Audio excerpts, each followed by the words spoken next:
नमस्कार विद्यार्थी मित्रांनो, स्वागत आहे तुमच्या अचिव्हर्स मेडिकल काउन्सिलिंगमध्ये। आज आपण पाहणार आहोत private BHMS 2025चा cut off.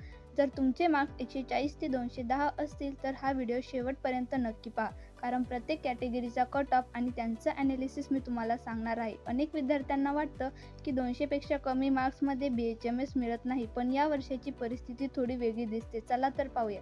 Open कॅटेगरीसाठी expected cut off जवळपास 197 मार्क्स आहे। ऑल इंडिया रँक सुमारे 8,11,000 पर्यंत गेली आहे, म्हणजे 200च्या आसपास मार्क्स असलेल्या विद्यार्थ्यांना चांगली संधी आहे। OBC कॅटेगरीमध्ये कट ऑफ 198 मार्क्स आहे, म्हणजे ओपनच्या जवळपास। SC/BC विद्यार्थ्यांसाठी कट ऑफ जवळपास 172 मार्क्स आहे, त्यामुळे 170 प्लस मार्क्स असतील तर काउन्सिलिंग नक्की करा।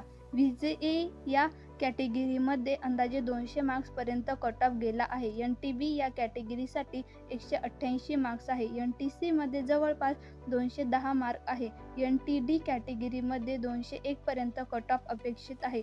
SC विद्यार्थ्यांसाठी कट ऑफ जवळपास 199 मार्क्स आहे।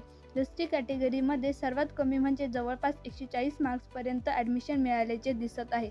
लक्षात ठेवा, हा कट ऑफ गॅरंटेड नाही। College preference, seat matrix, choice filling round आणि व्हॅकन्सी यावर फायनल ॲडमिशन अवलंबून असते। जर तुमचे मार्क्स 170 ते 210 पर्यंत असतील तर BMAची काउन्सिलिंग स्किप करू नका। योग्य चॉईस फिलिंग केल्यास प्रायव्हेट BHMS मिळण्याची चांगली शक्यता असते। जर तुम्हाला प्रायव्हेट BHMS कॉलेजमध्ये ॲडमिशन मिळू शकते का हे जाणून घ्यायचे असेल तर कमेंट्समध्ये स्कोअर, कॅटेगरी आणि स्टेट नक्की लिहा। असेच NEET counselling update, cut off analysis आणि कॉलेज गायडन्ससाठी अचिव्हर्स मेडिकल काउन्सिलिंगना सबस्क्राईब करा।